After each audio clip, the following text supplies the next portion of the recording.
18 কোটি লোক মানে মানুষের একটা দেশ, এখানে তুমি আমাকে বলতেছো 100টা ইউরোপিয়ান স্ট্যান্ডার্ডে খেলার মতন মাল আমরা রেডি করতে পারবো না। এটা টার্ম ইউজ করি না যে my salary doesn't define, I'd say your salary exactly defines. পৃথিবীর সবচাইতে ডিফিকাল্ট জিনিস হচ্ছে মানুষের পকেট থেকে টাকা দেওয়া। প্রবলেম ইজ আমরা বাংলাদেশে মনে করি দুইটা জিনিস আমরা মায়ের পেট থেকে শিখে নেব, একটা হচ্ছে ডাক্তারি আর একটা হচ্ছে মার্কেটিং। একটা সিন্ডিকেট যদি আসলে এক্সিস্ট করে এবং এটা যদি স্মার্ট সিন্ডিকেট হয়, ওদের প্রধান অবজেক্টিভ থাকবে ফুটবলকে ইউরোপিয়ান ফুটবল বানায় ফেলা। উইদাউট লিওনেল মেসি রোনালদোকে মানুষ জাস্ট এনজয় করতো, উইদাউট রোনালদো মেসিকে মানুষ জাস্ট। আমার মনে হয় না যে ফাহমিদুল থাকলে মেজর কোনো চেঞ্জেস হইতো, ধূপ করে বড় ম্যাচে অ্যাডজাস্ট করে নিতে পারে হামজার মতো নাম। আমার কাছে মনে হয়েছে যে জার্মানি 14তে জিততো because it was destined for Germany, আর আর্জেন্টিনা জিততো না because 22 was destined for Messi. যেদিন ব্রাজিল হারলো ফ্রান্সের কাছে, ওই দিন আমি প্রথম আমার ফুটবলীয় মানে ফ্যান্ডামের জায়গা থেকে প্রথম হচ্ছে কানতে পাইছি। এখন বাংলাদেশের squad is the best in south Asia. So 8-2 হইতেই পারে ফুটবলে, একটা খেলায় 7-1 হইতেই পারে। এন্ড ইন্টারেস্টিংলি দুইটাই আমার।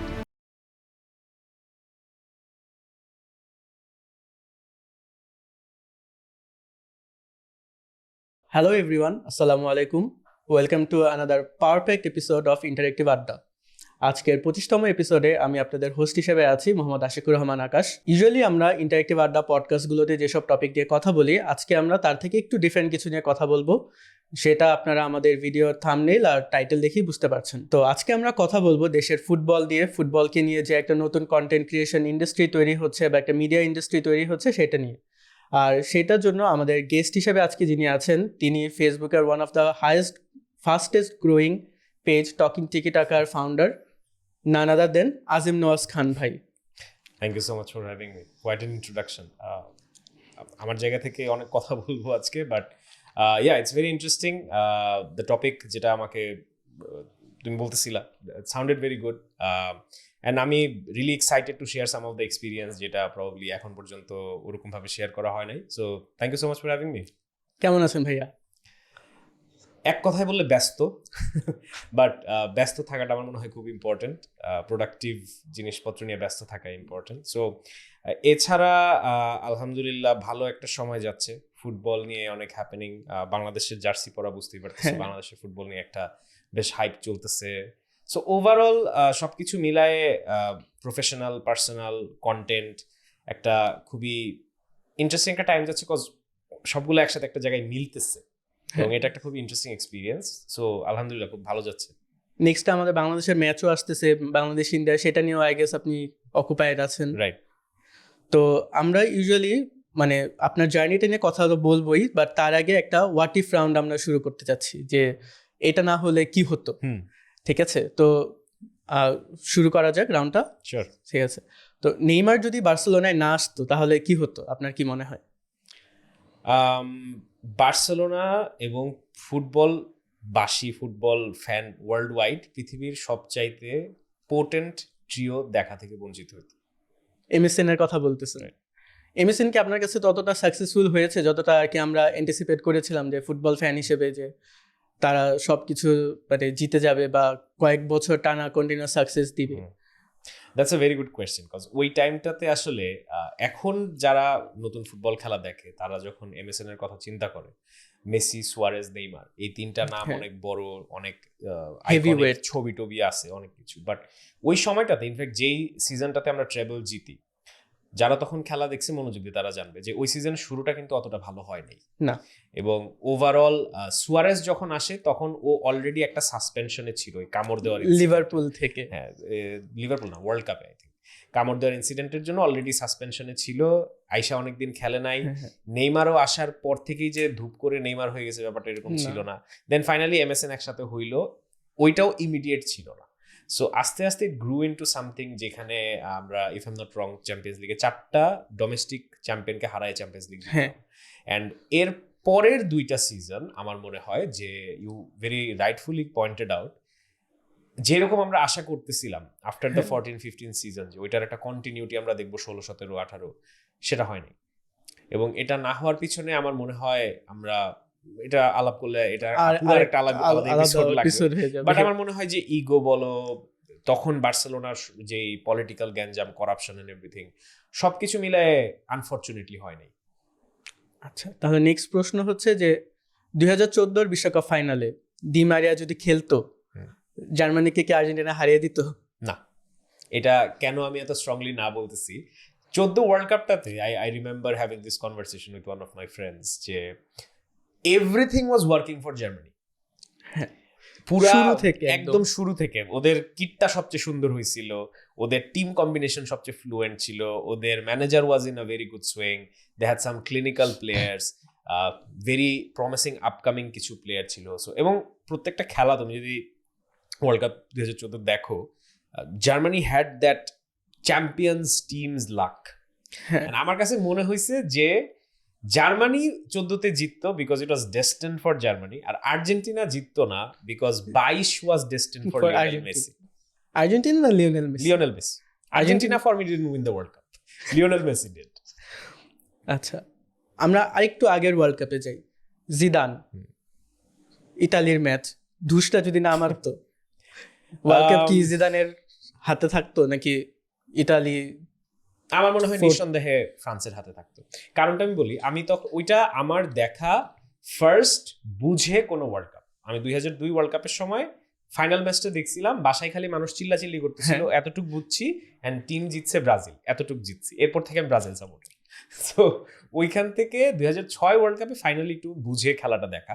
অ্যান্ড যেদিন ব্রাজিল হারলো ফ্রান্সের কাছে, ওই দিন আমি প্রথম আমার ফুটবলীয় মানে ফ্যান্ডামের জায়গা থেকে প্রথম হচ্ছে কানতে কানতে ঘুমাইছি ওই দিন, ব্রাজিল হারাতে। সো তখন আমার কাছে মনে হচ্ছে যে এই টিমটা এত ভালো কেন খেলে। অ্যান্ড ওই ম্যাচটাতে আমার আবছা আবছা যেটা মনে পড়ে যে ব্রাজিল ওয়ার এন্টায়ারলি ডমিনেটেড, যদিও স্কোর লাইন আই থিঙ্ক 1-0 ছিল বা 1 গোলের ডিফারেন্সেই হারছিল সম্ভবত Brazil, but France was like all over Brazil, Zidane was all over Brazil. And মানে ইট শোড যে দিস গাই ইজ লাইক, আমরা গোটের ডিসকাশনে phenomenal, he is in GOAT discussion. For me Zidane is a GOAT contender. So ওই জায়গা থেকে because of being a midfielder আমরা হয়তো অত হাইপ শুনি না, বাট আমার এই ব্যাপারে কোনো সন্দেহ নাই। আমার মনে হয় যে ইট ওয়াজ ডেস্টিনড ফর মানে Zizou's farewell, but fate had other plans. আপনি বললেন যে 2002 বিশ্বকাপে আপনি ব্রাজিলের ফ্যান হয়েছিলেন। আমি একটু আমার ছোট একটা ঘটনা বলি। আমি তখন মাত্র স্কুলে ভর্তি হই, ঠিক আছে? তো বাসা থেকে এসে আমি তখন দেখলাম যে একটা টিম সাদা, এই লাল আর সবুজ জার্সি পরা। ওই দিন থেকে আমি পর্তুগালের ফ্যান, একদম সেই দিন থেকে। তখন লাল সবুজ দেখে ফার্স্ট রিঅ্যাকশন এটাই ছিল যে আমার দেশের জার্সি পরা দেখি।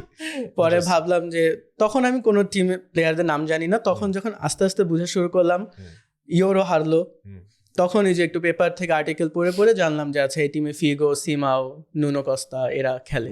তখন থেকে আর কি পর্তুগালের ফ্যান। আমরা বিশ্বকাপ নিয়ে কথা বললাম, এখন একটু আপনার ফেভারিট টিমে আসি। ফ্লিক যদি বার্সায় না আসতো, তার ফিলোসফি যদি ক্লিক না করতো তাহলে কি হইতো? তাহলে আমাদের যেই ট্রানজিশনটা, যেটা আমি গত সিজনে অনেকবার বলছি যে গত সিজনে আমরা খুব ভালো ফুটবল খেলছি, গত সিজনে আমরা 3টা মেজর ট্রফি জিতছি, বাট আমি পুরো অ্যাক্রস দ্য সিজন একটা জিনিসই বারবার সবাইকে বলার চেষ্টা করছি আমার জায়গা থেকে যে last season was not about transition, not about trophies, it was about finally having a transition. So transition ওয়ার্ডটা আসলে আমরা প্রপারলি ফুটবলে হয়তো বা বুঝি না। ট্রানজিশন মানে হচ্ছে আপনাকে মেনে নিতে হবে যে এই সিজনটাতে বা এই সময়টা ধরে আমার আসলে প্রোডাক্টিভ বা মানে সেলিব্রেট করার মতো কিছু হয়তো আসবে না, কিন্তু আমি এমন একটা খাটনি করব, এমন একটা জায়গা তৈরি করব যেখান থেকে আসলে আমি যাতে পরবর্তীতে যে ট্রফিসগুলো আমি চাই জিততে, সেটার জন্য একটা খুবই ক্লিয়ার প্ল্যান সামনে রাখতে পারি। এবং বার্সেলোনাতে ভালভার্দে এরা থেকে শুরু করে ইনফ্যাক্ট আমি আরো পিছিয়ে যাব, এটা আপনার সেটিয়েন বলেন, ভালভার্দে বলেন, টাটা মার্টিনো বলেন, লুইস এনরিকে বলেন। লুইস এনরিকের টাইমটাতে একটু স্টেবিলিটি ছিল, বাট এছাড়া since Pep Guardiola left in 13 Barcelona কোনো কোচের আন্ডারে একটা জায়গায় থিত হইতে পারে নাই। জাস্ট লুইস এনরিকের একটা 2 সিজনের ফেজ বাদে এই থিত হইতে পারাটা দুই জিনিস, একটা হচ্ছে রেজাল্ট আর একটা হচ্ছে খেলা। আমি এটা সবসময় বলি বার্সেলোনার জন্য 2টা জিনিস এক্সট্রিমলি ইম্পর্টেন্ট, একটা হচ্ছে সুন্দর ফুটবল আর একটা হচ্ছে রেজাল্ট। সুন্দর ফুটবল দিয়ে রেজাল্ট অ্যাচিভ করতে হবে। বার্সেলোনা যদি শুধু ট্রফি জিতে ফ্যানরা খুশি হয় না, এবং এটার একটা প্রমাণ হচ্ছে ভালভার্দে এরা। আমরা কিন্তু প্রচুর খেলা জিতছি, অলমোস্ট আনডিফিটেড লিগ জিতে গেছিলাম, কিন্তু আমি কোনো বার্সা ফ্যানকে দেখি নাই ওই সিজন নিয়ে খুশি থাকতে। না, everyone was criticising the game play এবং এটা অনেকে ভঙ্গি মনে করে, অনেকে মনে করে যে হ্যাঁ তোরা বেটা চ্যাম্পিয়ন্স লিগ জিতছিস না এই জন্য এসব গোড়ার ডিম আলাপ করছ। ব্যাপারটা এরকম না। যারা ফেথফুল বা যারা অনেক বছর ধরে বার্সেলোনা ফলো করে তাদের মধ্যে জিনিসটা খুবই কমন এবং খুবই এগ্রি করে সবাই এক বাক্যে যে আমাদের জন্য the football my team plays it's significantly more important than the trophies. আচ্ছা, তো যেহেতু বার্সা নিয়ে কথা হচ্ছে, আরেকটা প্রশ্ন করি বার্সা নিয়ে, যে মেসির বার্সায় বলা হয়ে থাকে যে রোনালদিনহোর পর মেসি, তো রোনালদিনহো যদি তখন যে ডিসিপ্লিনারি তার লাইফে ইস্যু না হইতো, মানে ব্রাজিলিয়ান যে কালচারটা আছে সেটা যদি তার লাইফে অত বেশি ইম্প্যাক্ট না ফেলতো, মেসি কি এভাবে আউটকামটা করতে পারতো, বা মেসির কি গ্রোথটা এরকম হতো নাকি আরেকটু স্লো হয়ে যেত? আমার মনে হয় যে একেবারেই কোনো ইফেক্ট পড়তো না মেসির ক্যারিয়ারের উপরে, কারণ বার্সেলোনা এমন একটা ক্লাব যেখানে আসলে, এবং স্পেশালি লিওনেল মেসি এবং রোনালদিনিও এমন দুইটা প্লেয়ার যারা হচ্ছে ভ্যারিয়েবলসের উপরে ডিপেন্ড করে না। For example Xavi and Iniesta আর for me equal part legends, কিন্তু জাভি ইনিয়েস্তার জায়গা থেকে যে জিনিসটা লাগতো একটা অ্যাভিনিউ আপ ফ্রন্ট লাগতো, মানে হচ্ছে ডিপেন্ডেন্সি অন আদার প্লেয়ার্স, এবং ফুটবলে সব প্লেয়ারই দিন শেষে এক একটা প্লেয়ার আরেকটা প্লেয়ারের উপর ডিপেন্ডেন্ট, ওইটা নিয়ে কোনো ইস্যু না। বাট লিওনেল মেসি, রোনালদিনিও এই ধরনের প্লেয়ারগুলা কারোর উপরে ডিপেন্ডেন্ট না। তারা, এটা আমি শুধু বলতেছি না যে ওরা ড্রিবলিং করে যে একা গোল দিয়ে, ব্যাপারটা এরকম না। They make players around them play according to their strengths, মানে ওদের ইন্ডিভিজুয়াল যে স্ট্রেংথটা ওইটাকে কমপ্লিমেন্ট করাইতে বাধ্য করে ওদের আশেপাশের প্লেয়ারদেরকে। সো রোনালদিনিওর জায়গা থেকে তোমার আমাকে ব্রিলিয়ান্ট একটা পাস দেওয়ার দরকার নেই, তুমি কোনো রকমের বলটা আমার পায়ে আইনা দাও, তারপর আমি দেখতেছি। Same goes for Messi. So Ronaldinho যদি আরো ওর ক্যারিয়ারটাকে এক্সটেন্ড করতো, আমার মনে হয় যে লিওনেল মেসির তো থ্রেট ছিলই না, in fact it would have been even better, because ওদের partnership was already magical. I am sure you have seen the first assist. So 16 বছরের একটা বাচ্চা প্রথম আইসা খেলতেছে হচ্ছে লিটারালি ফুটবলের current best footballer in the world, and that kind of assist এবং that kind of finish. So ওই কেমিস্ট্রি নিয়ে আমার কোনো সন্দেহই নাই যে ওইটা আরো ব্লসম করতো। আনফর্চুনেটলি যেমন আমার একটা বিশাল বড় আফসোস হচ্ছে আমরা পেদ্রি আর মেসিকে একসাথে খেলতে পাইনি। একটা সিজনই মনে হয় পাইছিলাম, এন্ড ওই একটা সিজনেই মোটামুটি বুঝা গেছিল যে এই দুজনের কেমিক্যাল, হ্যাঁ টেলিপ্যাথিক, ব্যাপারটা টেলিপ্যাথিক। সো ওইটাই, মানে যখন এই ওয়েভলেন্থের প্লেয়াররা একসাথে এক্সিস্ট করে, এবং মেসি রোনালদিনো দুইজনেরই ইগোর কিছু নাই না, দুইজনই, রোনালদিনো পাগল বাট ওর ইগো নাই না, দুইজনই হচ্ছে ফুটবলটাকে অসম্ভব ভালোবাসতো, খেলতো ফুটবল শিল্পের জায়গা থেকে। সো ওইটা নিয়ে আমার কোনো ডাউটই ছিল না যে রোনালদিনিও থাকলে মেসির কোনো সমস্যা তো আমার মনে হয় না। আচ্ছা, তো এবার একটু দেশের ফুটবল নিয়ে কথা বলি। লাস্ট যে বাংলাদেশ ইন্ডিয়ার ম্যাচটা হলো সেখানে মেবি ফাহমিদুল শুরু থেকে খেলেনি। যদি ফাহমিদুল শুরু থেকে খেলতো আমরা কি ম্যাচটা তাই একটু ডমিনেট করতে পারতাম বা জিততে পারতাম? ম্যাচ আমরাই ডমিনেট করছি, আনফর্চুনেটলি ম্যাচটা জিতি নাই। এখন ওইখানে দেখো ফুটবলের একটা বিষয় কি যে আমাদের যে প্লেয়ারটা থাকে না তখন মনে হয় যে ওই প্লেয়ারটা থাকলেই হয়তো হইতো। ফর এক্সাম্পল আমি যদি বলি, অলমোরে আমরা সবাই এখন এই সিজনে গালি দিতেছি যে অলমো কিছু করতে পারতো, কিন্তু সেকেন্ড হাফে যদি গোল লাগে বা একটা স্ট্রাগল সিচুয়েশনে থাকে আমরা কিন্তু বলি অলমোরে নামা, কারণ আমরা যখন কোনো কিছু নিয়ে ফ্রাস্ট্রেটেড তখন আর সেকেন্ডারি যে অপশন আছে ওইগুলোই হাতড়ানো লাগে। আমার মনে হয় না যে ফাহমিদুল থাকলে মেজর কোনো চেঞ্জেস হইতো। মেজর কোনো চেঞ্জেস এই জন্য হয়তো আমি বলতেছি যে আমরা ভালোই খেলছি, আমরা খারাপ খেলি না ইন্ডিয়ার সাথে। প্রথম ম্যাচটাতে আমরা ভালোই খেলছি, ফিনিশিং টাচেসটা ছিল না, আপ ফ্রন্টে কম্বিনেশনের অনেক এরার ছিল। ফাহমিদুল থাকলে চান্সেস আরো ক্রিয়েট হইতো, তখন এটা চান্সেস আরো ক্রিয়েট হইলে কনভার্সন হয়তো আরো হইতো, কিন্তু লজিকটা হচ্ছে আমরা চান্সেস অলরেডি অনেক ক্রিয়েট করছিলাম, কাজে লাগাইতে পারতেছিলাম না। সো আমি ধরেন আরো চান্স বাড়াইলাম, হইতো কিনা আমি জানি না, বাট ডেফিনেটলি ওই টাইমটা একটু আর্লিও হইতে পারতো, কজ ফাহমিদুল তখনও পুরো টিমকে চিনে না, একেবারেই ধূপ করে একটা বড় ম্যাচে অ্যাডজাস্ট করে নিতে পারে হামজার মতো নাম, ওর কিছু যায় আসে না, ও অন্য এফএ কাপ উইনার, ওর কিছু যায় আসে না এগুলোতে। সো ওর জন্য ঠিক আছে, বাট ফাহমিদুল স্টিল বাচ্চা। সো ওর জায়গা থেকে ধূপ করে India Bangladesh is the biggest match in south Asia right now, so I think difficult হইতো। আচ্ছা, লাস্ট একটা প্রশ্ন দেশের ফুটবল নিয়ে, যদি বাংলাদেশের কোচ ক্যাবরেরা না হইতো, চেঞ্জ হয়ে অন্য কেউ আসতো, একটু ফিলোসফিক্যাল কেউ, একটু অনেস্ট কেউ, তখন ইন্টারেস্টিং। এটা নিয়ে বেশ লম্বা চড় একটা ডিসকাশন আজকেই হচ্ছিল। সো দেখো আমাদের জায়গা থেকে যে এক্সাম্পলটা আমি আগেও দিছি আবারও সেম এক্সাম্পল দিই। ধরো তোমার মা কি খারাপ রান্না করে? না। তোমার বাসায় 5-10 জনের রান্নার ডেলি হয়, হ্যাঁ। রাইট? এখন ধরো তোমার বাসায় 200 মানুষ আসবে, তোমার মা রান্না করবে? না, করবে না। কেন? তোমার মার রান্না খারাপ?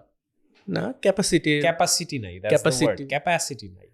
এখন দেখো কাবরেরা যখন বাংলাদেশে সাকসেসফুলি অপারেট করতেছিল, আবার আই রিমেম্বার ভেরি ক্লিয়ারলি যে মাঠে টিফো যাইতো কাবরেরার গডফাদার নামে, নিয়ে যাইতো ফ্যানরা। কেন? বিকজ ও তখন 5 জনের জন্য রান্না করতেছিল। ফুটবল তখন দেখতো গুটি কয়েক মানুষ, প্লেয়ার ছিল কিছু সিলেক্টেড প্লেয়ার, এক্সপেকটেশন ছিল তলানির নিচে। ওই জায়গা থেকে ও রান্না করতে পারছে। কিন্তু এখন এটা না। এখন বাংলাদেশের squad is the best in south Asia, এবং এটা নন নেগোশিয়েবল, মানে it's not even up for discussion. We are the best team in south Asia in terms of let's say names on paper. So ওই জায়গা থেকে কোনো এটা আসলে মানে এক্সকিউজ হইতে পারে না এখন যে আমরা 93 মিনিটে গোল দিয়ে 96 মিনিটে গোল কনসিড করবো। এটা কোনো এক্সকিউজ হইতে পারে না যে ইন্ডিয়ার সাথে আমরা রেজাল্ট বের করতে পারিনি। এটা কোনো এক্সকিউজ হইতে পারে না যে আমাদের স্টার্টাররা মানে শিওর শট স্টার্টাররা ফর সাম রিজন খেলতেছে না, বেঞ্চে ছিল। সো ওই জায়গা থেকে আমার মনে হয় যে কাবরেরার জায়গায় উই নিডেড সামওয়ান এলস। এখন এই সামওয়ান এলসটা কে, এইটা আমাদেরকে বের করতে হবে। কারণ যেটা আমি বললাম যে হ্যাঁ কাবরেরা যখন ভালো করছে তখন 5 জনের জন্য রান্না ছিল। এখন 18 কোটি মানুষের জন্য রান্না করতে হবে, এবং ওই 18 কোটি মানুষের জন্য রান্না করতে তোমাকে আমি বেস্ট রসদ কিনে দিছি পুরো একটা জিওগ্রাফিক্যাল এরিয়ার মধ্যে। এরপরে তুমি আমার এক্সকিউজ দিতে পারবে না। আচ্ছা, আন্ডারস্ট্যান্ডেবল ভাইয়া। তো এখন একটু আপনার যে পেজটা, যে আপনার চাইল্ডের মতো টকিং টিকি টাকা, সেটা নিয়ে একটু কথা বলি। যে এইটার শুরুর জার্নিটা কেমন ছিল, মানে কি করে মাথায় আপনার আইডিয়াটা আসলো যে একটা বার্সার ফ্যানদের জন্য একটা পেজ খুলি বা কিছু একটা করি? রাইট, এই কোয়েশ্চেনটা আমি পাই, অবভিয়াসলি অনেক কোয়েশ্চেন এই কোয়েশ্চেনটা আসে। এটা না আমার কাছে অ্যান্সারটা খুবই সিম্পল। আমি কখনো টকিং টিকি টাকাকে as a page, as a community এরকম ভাবে আমি কখনো এই জিনিসটাকে চিন্তা করে শুরু করিনি। আমার জন্য ফিলোসফিটা ছিল খুব সিম্পল। বার্সেলোনা আমার জন্য অনেক কিছু করছে। আমার কেউ চিনে না বার্সেলোনাতে, বাট বার্সেলোনা আমারে অনেক কিছু দিছে লাইফে, on an emotional level, on a philosophical level. ওইটা বিশাল আলোচনা, ওইটা নিয়ে বলতে গেলে আরেকটা এপিসোড লাগবে। সো ওই জায়গা থেকে আমার একটা সার্টেন কৃতজ্ঞতা বোধ কাজ করে বার্সেলোনার প্রতি। সো আমি যখন পেজটা খুলি তখন আমরা হচ্ছে ইন্টার মিলানের সাথে ম্যাচটা হেরে টানা কনজিকিউটিভ সিজনে ইউরোপা লিগ খেলতে যাচ্ছি, গ্রুপ স্টেজের match. So to be very honest, Europa লিগে খেলা আর 8-2, তুমি যদি আমাকে অপশন দাও, আমি টানা 2 সিজনে 8-2 হারতে রাজি আছি। ইউরোপা লিগে খেলতে রাজি? ইম্পসিবল। মানে ওইটা তো একটা ইউরোপিয়ান শ্রেষ্ঠত্ব না। এইসব মুখ খারাপ হবে, এপিসোড সেন্সর করা লাগবে। It's not. Real Madrid will not play Europa, never. Liverpool should not play Europa, Barcelona should never play Europa. And it's no disrespect, but it is disrespectful to the clubs that I'm talking about. So ওই জায়গা থেকে আমার জন্য it's a huge defeat, বুঝছো? So 8-2 হইতেই পারে, ফুটবলে একটা খেলায় 7-1 হইতেই পারে, এন্ড ইন্টারেস্টিংলি দুইটাই আমার টিম। সো ওই জায়গা থেকে I am not worried about defeat. যখন আমি দেখতেছি আমার টিম টানা 2 সিজন ইউরোপা লিগে রেলিগেট হয়ে খেলতেছে, তখন আমার কাছে মনে হয়েছে যে this is the lowest point of FC Barcelona. বার্সেলোনার ইতিহাসে this has to B the lowest point. এর থেকে নিচে যাওয়া যাবে না। টানা 2 সিজন, এক সিজন খেললো আমি বুঝতাম আচ্ছা ঠিক আছে, একটা মিস্টেক হয়েছে। টানা 2 season consecutive, so that hit me hard. So ওইটা আমার মনে হচ্ছিল আচ্ছা ঠিক আছে, এর থেকে নিচে যদি বার্সেলোনা না যায়, now is the time for me to return the favour. যে যারা ইয়াং পোলাপাইন আছে ওরা আসলে জানে না বার্সেলোনা কি। ওরা 10-11 দেখে নাই, ওরা 8-9 দেখে নাই, ওরা 6-7 দেখে নাই, ওরা রোনালদিনিও, এতো, অনরি এদের দেখে নাই, ওরা জাভি, ইনিয়েস্তা, মেসি, বুস্কেটস দেখে নাই। দেখছে কি সে রিপ্লেতে, ক্লিপে। ওই খেলাগুলা was not normal. I am telling you, আমি মোটামুটি অনেক ভালো ভালো টিমের এরা দেখছি। That was not a normal team, এবং I am not saying it as a Barca fan. So ওই জায়গা থেকে আই ফেল যে আচ্ছা ঠিক আছে, এখন I need to sort of let people know, এটা যদি একজন হয় একজন, দুজন হয় দুইজন, what Barcelona really means, what Barcelona stands for. ওই প্যাশনটা থেকে সিম্পলি জাস্ট স্টার্ট করো। অ্যান্ড আমার কিন্তু এখনো মনে হয় না যে টকিং টিকি টাকা হ্যাজ বিকাম সামথিং, এটা আমার একদমই মনে হয় না। আমি জাস্ট যখন ভিডিও দিই আমার কাছে মনে হয় যে 10-15 জন আমার রুমে বসে আমি আড্ডা দিচ্ছি, that's the extent of it. আমার কাছে কয়জন ফলোয়ার, আমি ফলোয়ার বলিও না, আই কল দেম টিমমেটস, কয়জন আসলো, কি হইলো না হইলো, টিকটকে কত, ইউটিউবে কত, ফেসবুকে কত, হ্যাঁ ব্র্যান্ড আলাপ করতে আসলে এগুলো বলা লাগে। বাট এছাড়া আমার জায়গা থেকে আমি একেবারেই এটাকে কোনো কমার্শিয়াল, কোনো পেজ, কোনো কমিউনিটি, কোনো হাব একদমই দেখি না। This is a group of people যারা ফুটবলকে ভালোবাসে, ফুটবলকে রেসপেক্ট করে এবং ফুটবলটাকে সেলিব্রেট করতে চায়। That is the only purpose of talking tiki taka, আর কোনো পারপাস নেই। আলহামদুলিল্লাহ I am very well taken care of by my job. আমার এটা থেকে টাকা কামানোর কোনো দরকার নাই, আমার এটা থেকে তেমন কোনো নিড নাই জীবনে। যা আসে এভরিথিং ইজ সর্ট অফ তোমার centred around celebrating football, and that's what talking tiki টাকা ইজ।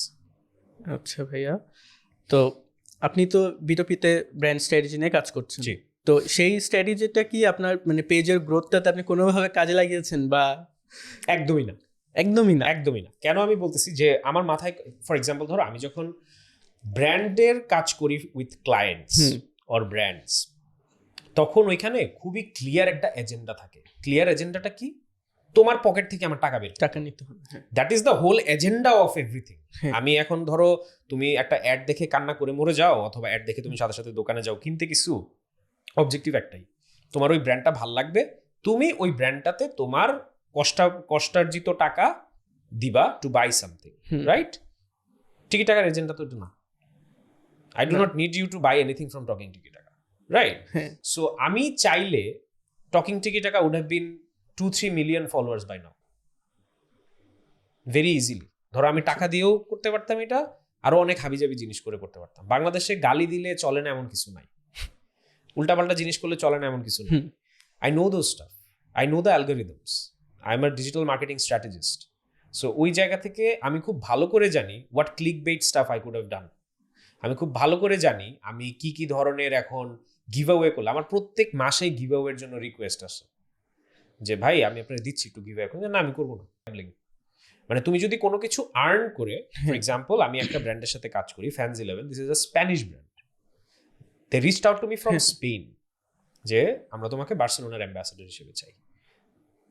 অ্যামেজিং, আলহামদুলিল্লাহ, it's a very good deal and it's a very clean app. আমি ফার্স্টেই বলছি if there is any gambling involved, আমি নাই, যে না দের ইজ নাথিং ইনভলভড, এখানে কিচ্ছু না, জাস্ট হচ্ছে ওপিনিয়ন দিবা, ওপিনিয়নের এগেনস্টে ফেসবুকে যেমন লাইক হয় এখানে হচ্ছে you can add a score to it, যে আমি একটা ধরো ওপিনিয়ন দিছি, ইউ লাইক ইট, 11তে আমি আপনাকে 8 দিলাম। লাস্ট কয়েকটা ভিডিওতে মেবি আপনি এটার কথা বলেছেন, প্রমোশন করছি। সো ওইখানে যেমন হচ্ছে লিডার বোর্ডটাতে তুমি যদি থাকো you will get an official merchandise there. So এটা has nothing to do with আচ্ছা কমেন্ট করলাম পাইলে পাইতে পারি, না পাইলে পাইতে পারি। That to me in my definition is gambling. ওটা তো ভোটিং এর, ওইটা হচ্ছে সর্ট অফ ভোটিং এর মধ্যে কালেক্টিভলি তুমি জিততেছো, আর্ন করতেছো।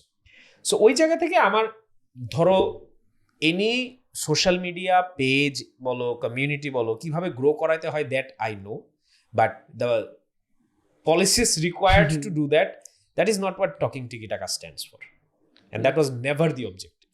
ওইটা চাইলে আমি অলরেডি যেটা বললাম 2-3 million follower. Will that ever be an objective? Never, impossible. Talking Tiki-Taka will remain as it is. Impossible. এটা কখনোই beyond the celebration of football কোনো অংশে কোনো ভাবেই যাবে না। I have a business unit. I have a business unit called Formation. That's my merchandising and that's purely for my business. ওইখানে ফুটবলের সেলিব্রেশন, হ্যাঁ অবভিয়াসলি ফুটবলের জায়গা থেকেই ফিলোসফিটা আসা, but that is an objective যে আমার মাস শেষে মাল বিক্রি করতে হবে। আমি বুঝাতে পারছি? ওইটার এনি অ্যাক্টিভিটিস হোক, ওইটার কোনো কমিউনিকেশন হোক, that will follow the brand strategies আজ। বাট ওটাতে আমি এনাফ টাইম দিতে পারতেছি না বিকজ অন্যান্য জায়গায় অনেক অকিউপাইড। বাট ওটা নিয়ে I have really big plans. আমরা এখনো আসলে ওইটাকে বেটা টেস্টিং ফেজেই রাখছি। We plan to launch it on a big scale ইনশাল্লাহ নেক্সট ইয়ার, ইনশাল্লাহ। So that is my business unit, that is my commercial side. Content সাইডটা is purely coming from, so এই দুই এন্টিটি সবসময় আলাদা থাকে, সবসময়। সো যেহেতু আপনি স্ট্র্যাটেজি নিয়ে কিছু বললেন, তো আপনার এজেন্সি লাইফটা কেমন যাচ্ছে এখন? অনেক বেশি হেক্টিক নাকি? রাইট, সো এজেন্সি নিয়ে অনেকের অনেক ধরনের ওপিনিয়ন আছে, রাইট? সো এজেন্সি লাইফটা is very fun, at the same time it's not very fun. Fun কখন হয় যে দেখো আমাদের কাজটা it's not entirely creative practice. আমরা অনেকেই মনে করি যে এজেন্সিতে কাজ করে ও আচ্ছা ক্রিয়েটিভ ডিপার্টমেন্ট, না, ক্রিয়েটিভ ইন্ডাস্ট্রি না। পৃথিবীর সবচাইতে ডিফিকাল্ট জিনিস হচ্ছে মানুষের পকেট থেকে টাকা বের করা। Agreed. That is what we try to achieve, right? যে আমাদের জায়গা থেকে এনশিওর করতে হয় যে মাস শেষে একটা ব্র্যান্ড লাইক বিকাশ, একটা ব্র্যান্ড লাইক এয়ারটেল, একটা ব্র্যান্ড লাইক গ্রামীণ ফোন কেন লাখ লাখ কোটি কোটি টাকা আমাদেরকে দিবে। ওই টাকা তো ওদেরকে আমাকে রিটার্ন করতে হয় in the form of sales. বুঝাইতে পারতেছি বিষয়টা? এইটা না তেলেসমতি না, এটার জন্য সায়েন্স লাগে, এটার জন্য মেথড লাগে, এটার জন্য সার্টেন এক্সপার্টিস লাগে, অ্যান্ড ওই এক্সপার্টিস গুলা অ্যাকিউমুলেট করে একটা প্রোডাক্ট বানাইতে হয়, যেটা finally in the form of ads, campaigns, communications আমরা দেখি। And that is not easy. অনেককেই আমি বলতে দেখি এটা করলেই তো হয়, ওটা করলেই তো হয়, এটা করলেই কিন্তু এটা হয়ে যায়, ওটা করলেই কিন্তু ওটা হয়ে যায়।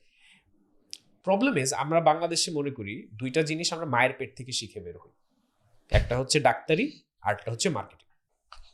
এই দুইটা আমরা কেমনে জানি মায়ের পেট থেকে শিখে বের হয়েছি, সবাই পারে এটা। তুমি আমাকে একটা যে কোনো অসুখ বলো, আমি কিছু বুঝি না বুঝি আমি একটা সাজেশন দিতে পারবেন। যে ওষুধের আমি কোনো আইডিয়াই নেই এটাতে কি ইনগ্রেডিয়েন্টস আছে, তুমি অ্যালার্জিক কিনা, তুমি কোনোদিন খাইছো কিনা, আমি বলতে খাও, এটা 2 বেলা খাও, ঠিক হয়ে যাবে। মার্কেটিং আছে, আচ্ছা আমার মনে হয় তোমার ওইটা করা উচিত, আচ্ছা আমার মনে হয় তুমি একটা অ্যাড বানাও, আচ্ছা আমার মনে হয় তুমি একটু ইনফ্লুয়েন্সার করো। Based on what? চাইলে তো বলতেই পারি, ধরো আমি তোমার বলছি প্যারাসিটামল খাও, তুমি প্যারাসিটামল খাইছো, তুমি ঠিকও হয়ে গেছো, ঠিক হয়েছে, কিন্তু আমি তোমার কিসের বেসিসে বলছি প্যারাসিটামল খাইতে? কিন্তু এমনও তো হয় যে আরেকজন ঠিক নাও হইতে পারে, তুমি প্যারাসিটামল খাই মরেও যেতে পারো। হ্যাঁ, আমি পয়েন্টটা কি বুঝাইতে পারতেছি? So the difference between how people conceive marketing and how marketing is actually done in an agency, দুইটা অনেক ডিফারেন্ট। এবং এজেন্সি, সব এজেন্সির কথা আমি বলতেছি, they are like selective few good agencies যারা বুঝে যে আমি বিকাশকে আসলে কি বলতে পারবো, আমি গ্রামীণ ফোনকে কি সাজেস্ট করতে পারবো। It's not just about numbers. যেমন মনে হয় ভাই এটা করলে অনেক মানুষ দেখবে, brand doesn't work like that. So ওই জায়গা থেকে এজেন্সির এই ব্যালেন্সটা ক্রাফট করতে, বুঝতে, শিখতে একটা ভালো টাইম লাগে, এবং it's a practice, it's diligence, it requires a lot of মানে গ্রোয়েলিং নাইটস ওয়ার্কস। তারপর একটা জায়গায় যে আন্ডারস্ট্যান্ডিংটা খুবই আস্তে আস্তে ডেভেলপ হয়। অ্যান্ড সমস্যাটা হচ্ছে it's such a dynamic industry, and with the inclusion of all social medias, এখন keeping tabs and keeping track of everything has become near impossible.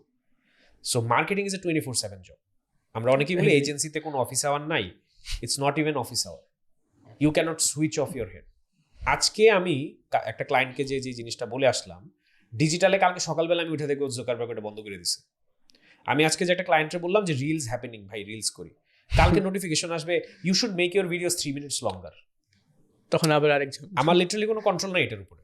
What ever the algorithm tales me I do, and if I do not keep up with the algorithm I am absolute.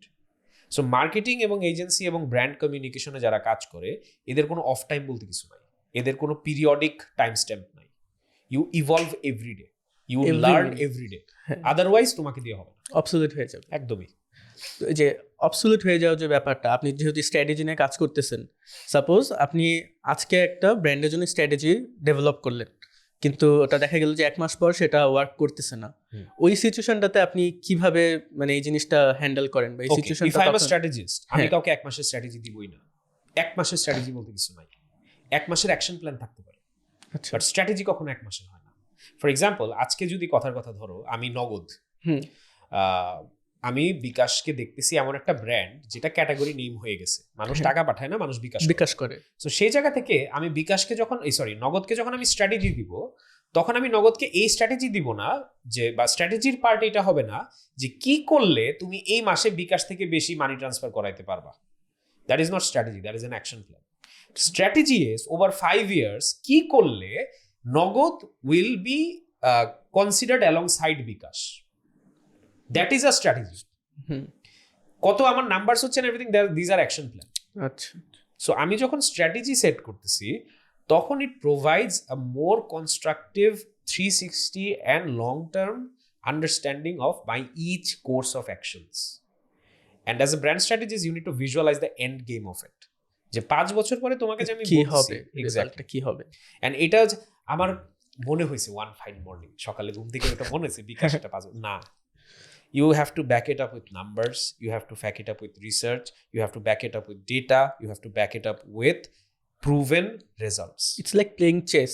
It literally is like আমার 2 move পরে আমার opponent কি দিবে ওটা আমার ভেবে চিন্তা Absolutely. তারপর আমার এই পয়েন্টটা Absolutely. চালাইতে হবে বা উইন মুভ Absolutely. করতে হবে। আমি তোমাকে একটা এক্সাম্পল দিই। মানুষ মনে করে যে আজকের দিনে এসে সবাই ক্যামেরা দিয়ে শুট করে ভিডিও বানায় ফেলতে পারে।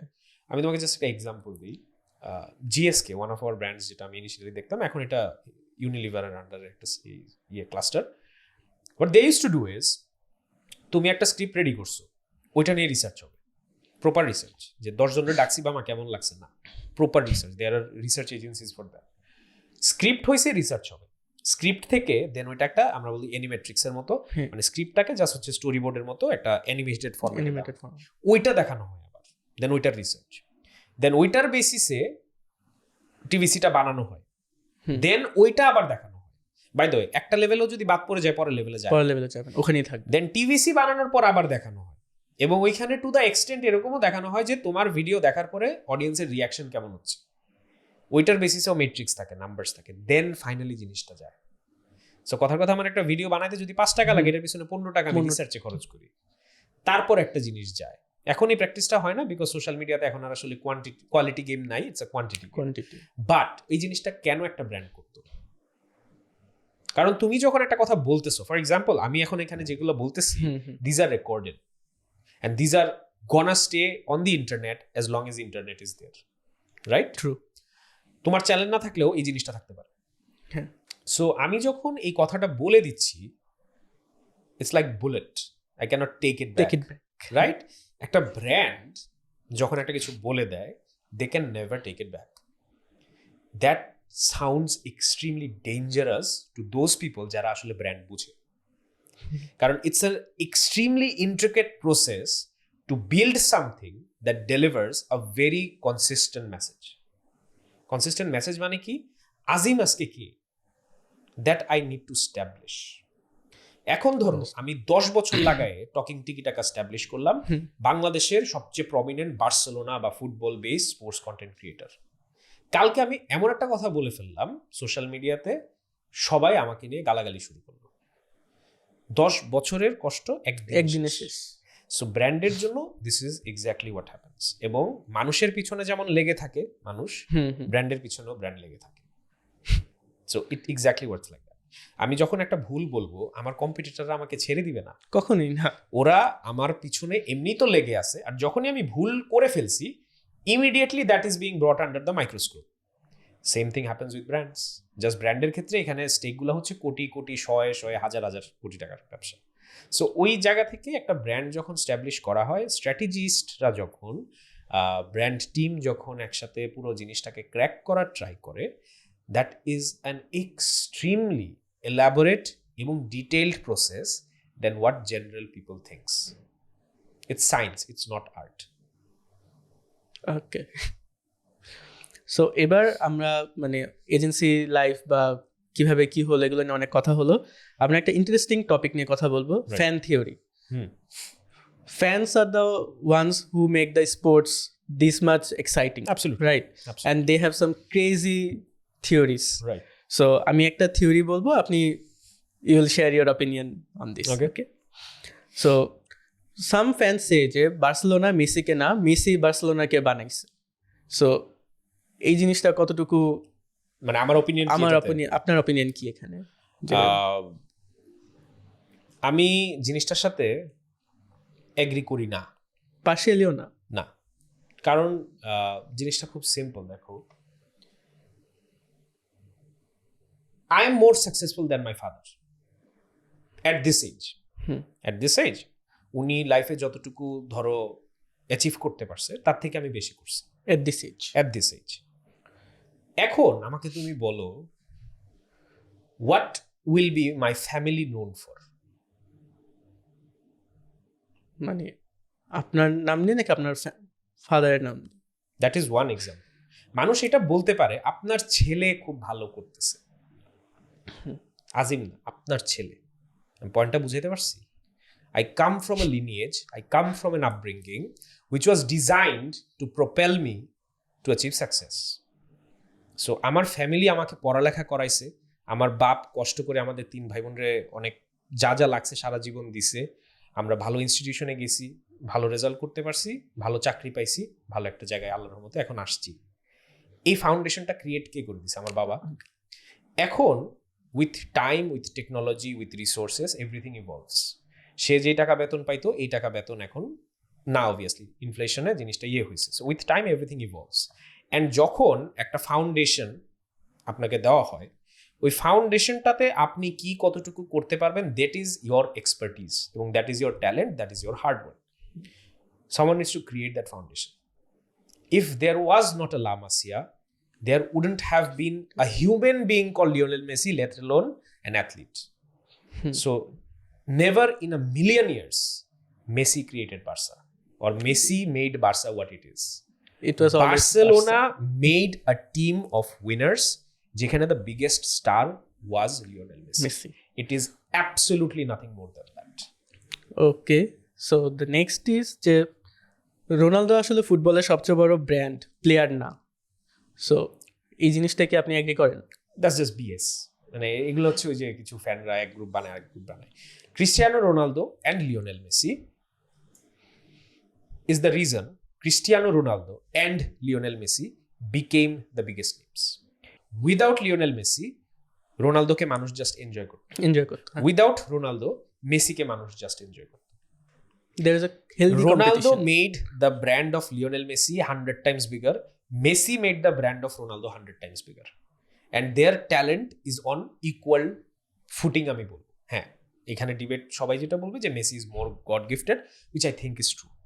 যে মেসির যে ট্যালেন্টটা, এটা শুধুমাত্র আপনি চেষ্টা করে পারবেন না, হয় না কিছু জিনিস। আপনি রবীন্দ্রনাথের মতো এখন লিখতে পারবেন না যদি আপনি ভালো লিখেন, আপনি এখন মোজার্টের মতো বাজাইতে পারবেন না। সো ওই জায়গা থেকে কিছু মানুষ আল্লাহ প্রদত্ত কিছু জায়গায় এক্সেল করে, বাট এইটা অনেকেই ফর গ্রান্টেড নিয়ে যায় যে মেসির শুধু ট্যালেন্টই আছে।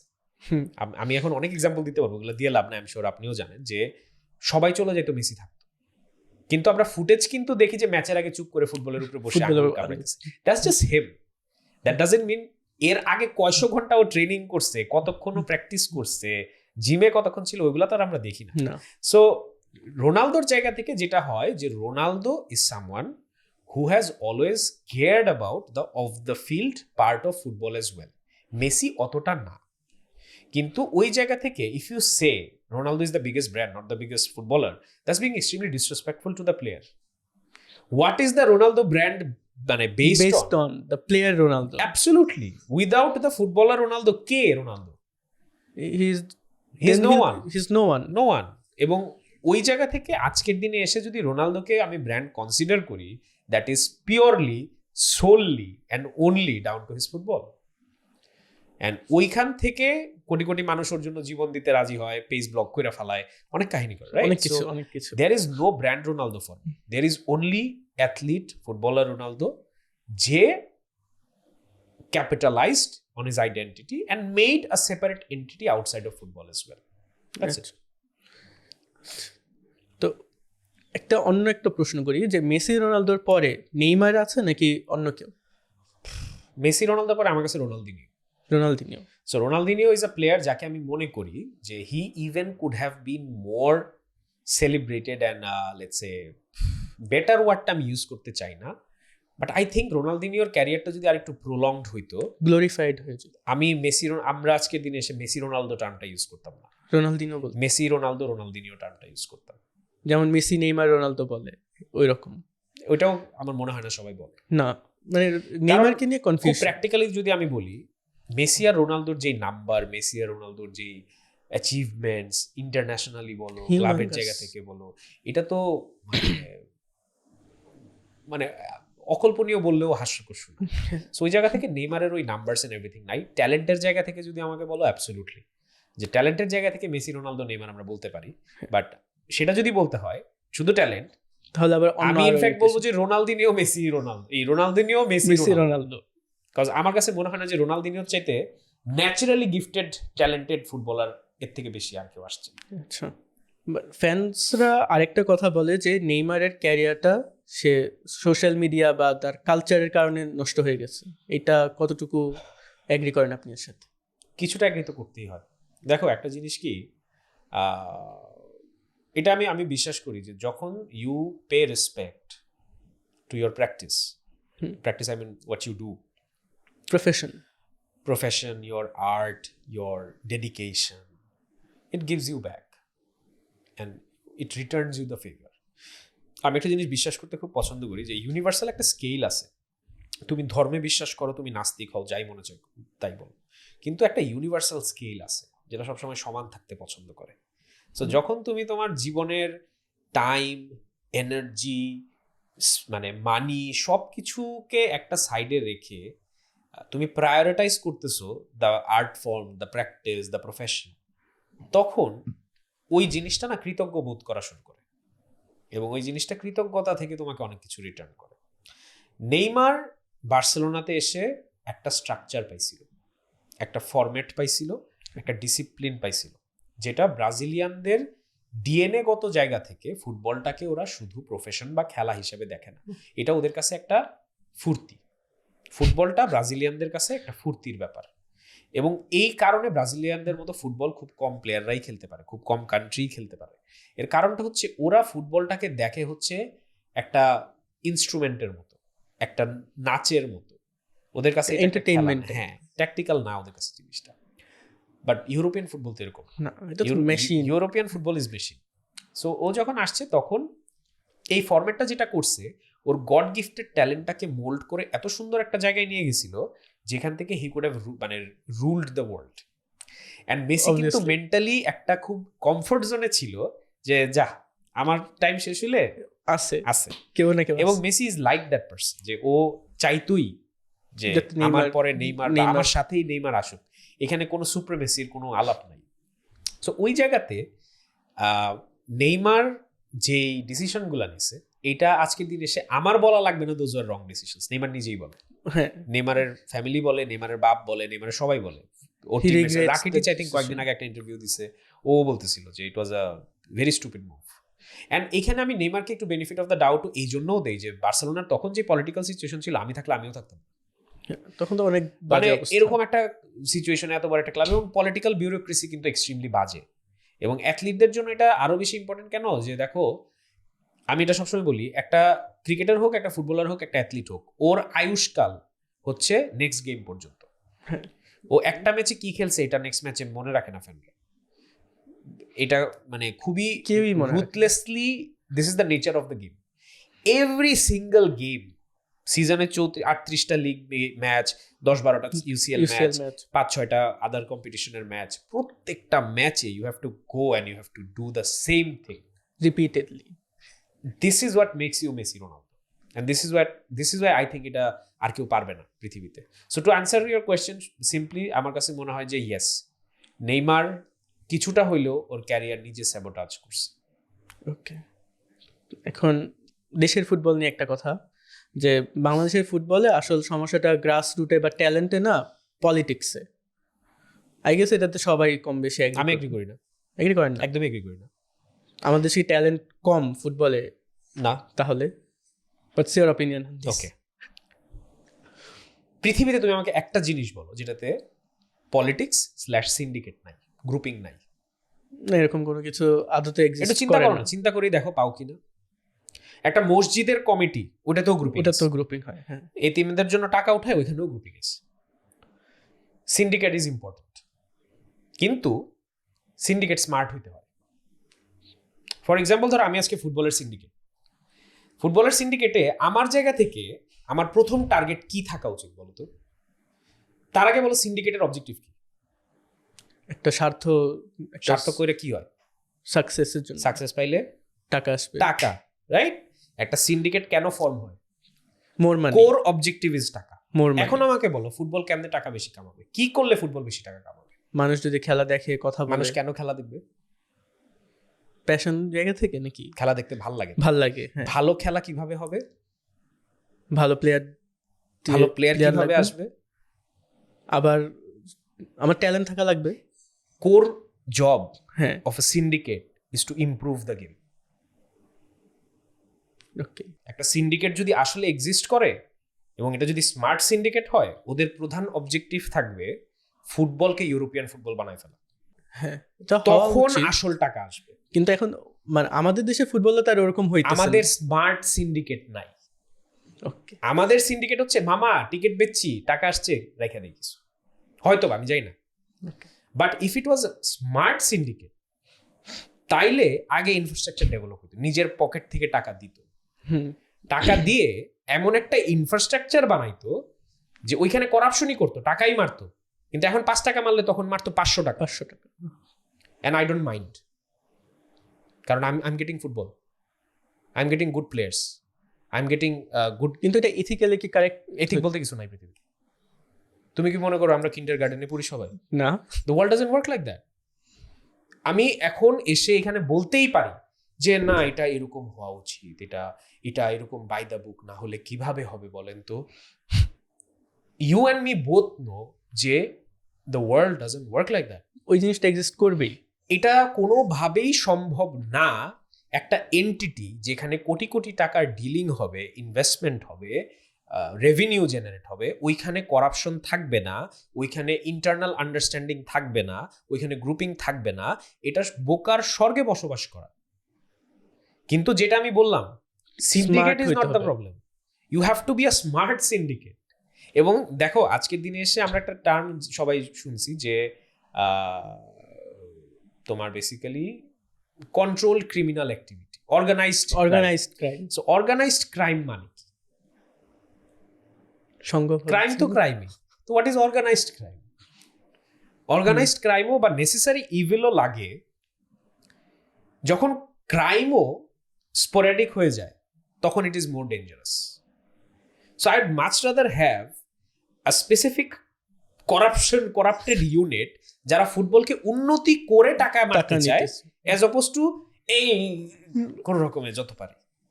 আমি তোমাকে পয়েন্টটা বুঝতে পারছি ভাই। আমার এইখানে যে এজেন্ডা এটা না যে আচ্ছা ঠিক আছে তাহলে সিন্ডিকেটই ভালো না, অবভিয়াসলি না। কিন্তু বেস্ট কেস সিনারিও বলতে কিছু নাই। The world is not rainbows and sunshine. মানে পৃথিবীতে ফেরেশতারা থাকে না, মানে আমরা ফেরেশতা না, আমরা মানুষই, আমাদেরও টাকা দেখলে নিয়ত খারাপ হয়। সো ওই জায়গা থেকে আমরা এটা ধরে নিতে পারবো না যে সবাই ফেরেশতা, সবাই মুমিন, সবাই ইমানদার, হবে না এটা। 100 মানুষ নিলেও এখানে 2 জন হইলেও শয়তান থাকবে। ওকে, সিন্ডিকেটের কথা এটা গেলো, বাট ওই যে আরেকটা যে মানুষ বলে যে ট্যালেন্ট, বাংলাদেশে ফুটবলিং ট্যালেন্টটা কেমন এখন? কি ট্যালেন্টটা তো মানে বাড়তির দিকে, ক্রিকেটের থেকে মানুষ ফুটবলের দিকে বেশি ঝুঁকতেছে, রাইট? সো এই ট্যালেন্টগুলোকে নার্চার করার জন্য কি আপনার মতে যে সিন্ডিকেট এই জিনিসটা থাকা উচিত, নাকি তাদের একটা মানে অনেস্ট একটা চ্যানেল থাকা উচিত, পাইপলাইন থাকা উচিত ফুটবলের জন্য? সেম কথাই আবার রিপিট করতে হবে, বুঝছো? যদি এটা স্মার্ট সিন্ডিকেট হইতো, ওখান থেকে একটা এজেন্ডাই থাকতো যে ভালো প্লেয়ার এনে ওই প্লেয়ার, শুনো প্রত্যেকটা প্লেয়ার কিন্তু একটা product.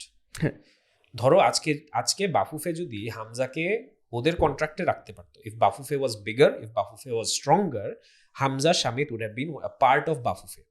If they were a part of Bafufe, ওর কন্ট্রাক্টে চাইলে ঢুকাই দিতে পারতো যে হামজা যত ব্র্যান্ড ডিল করবে সেটার একটা প্রপোর্শন বাফুফে নেবে।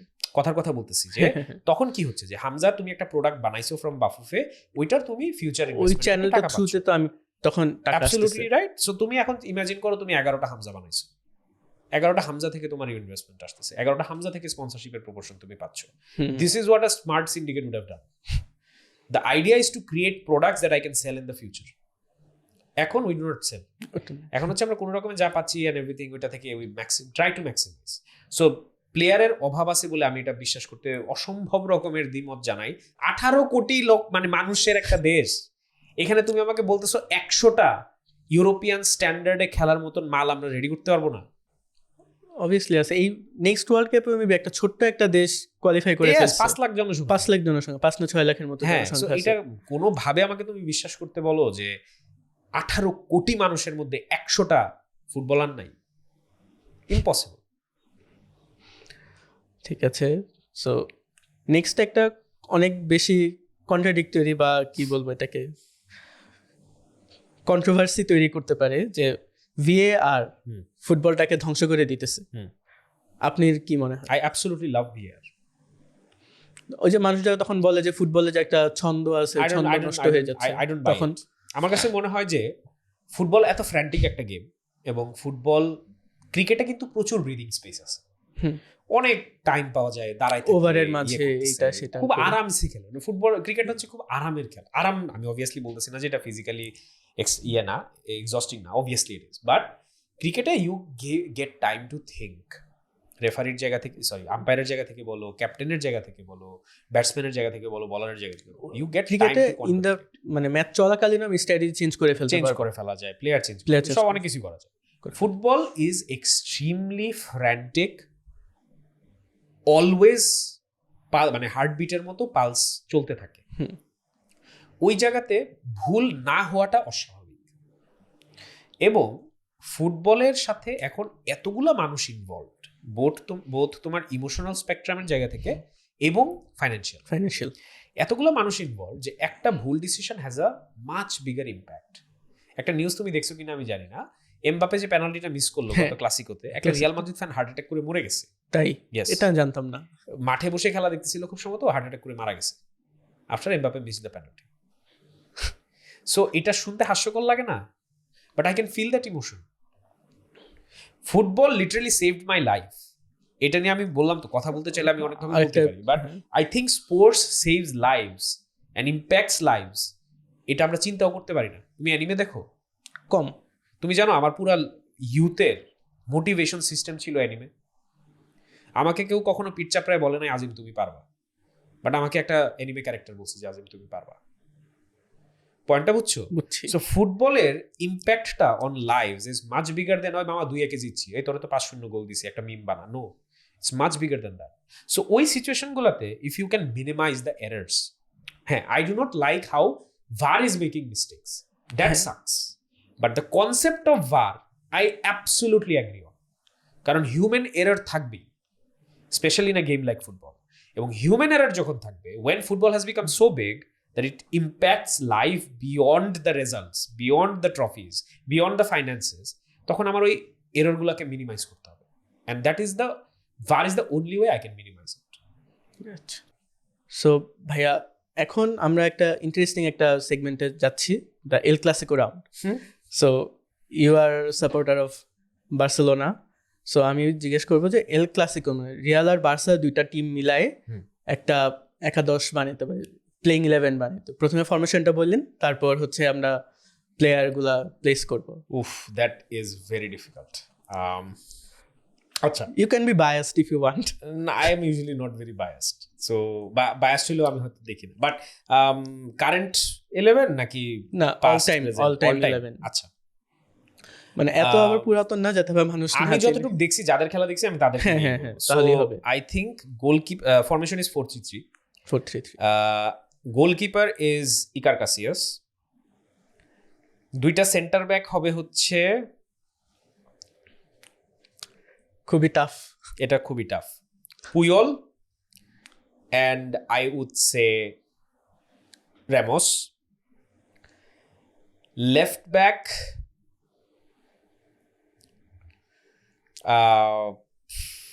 এটা খুবই difficult, Dani Alves R Marcelo.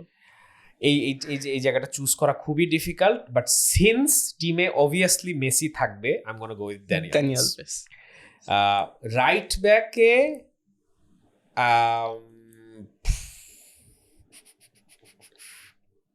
Ramos R পুয়েল could have been an option, but তারা সিবিতে। I want them in CB. They are the leaders. মানে একজন হচ্ছে ব্যাড গাই লিডার, আরেকটা হচ্ছে শান্ত মাথা আইডিয়ালিস্টিক লিডার। সো এই দুইটা লোককে লাগবে। রাইট ব্যাকটা তুমি বলো কারে রাখতে? It's your team, but you tell me, তাহলে আমি একটা সাজেশন। অপশন আছে কারভাহাল আছে, লুকাস ভাস্কুয়েজ, রিয়ালে। হোয়াট all time 11 তুমি Lucas Vazquez? they played in the Real Madrid team. I think I'll go with Carvajal. Nah. So basically for right back I have to go with, I think, Carvajal. এখন খুব বেশি নাম মনে আসতেছে না, maybe পরে মনে আসতে পারে। ঠিক আছে। মিডফিল্ডটা ডিফিকাল্ট, এখানে তুমি আমাকে বায়াসড বলতে পারো, বাট আই থিঙ্ক মিডফিল্ডে জাভি, ইনিয়েস্তা, মেসি তো নাই, Busquets, Xavi, Iniesta, Busquets I consider the greatest midfield trio. But এখানে আমি জিদানকে না রাখলে আমার গুনাহ হবে। সো এখানে আমি I think will sacrifice Busquets. It will be Xavi, Zidane and Iniesta. Up front, এটা খুবই কষ্টদায়ক, কজ আমি এখানে সুয়ারেসকে রাখতে পারতেছি না, but it's going to be Messi, Ronaldo and Neymar. Messi, Ronaldo, Neymar. Yes. No Pique, Puyol and পিকের মধ্যে I will go for Puyol. But you could have done রামোসকে রাইট ব্যাকে দিয়ে পুয়ল না, পিকে দ্যাটস আউট অফ সিবিতে। Position, out of position খেলাইতে চাই না। যে রামোস তো রাইট ব্যাকে খেলছে না, Ramos is a centre back for me.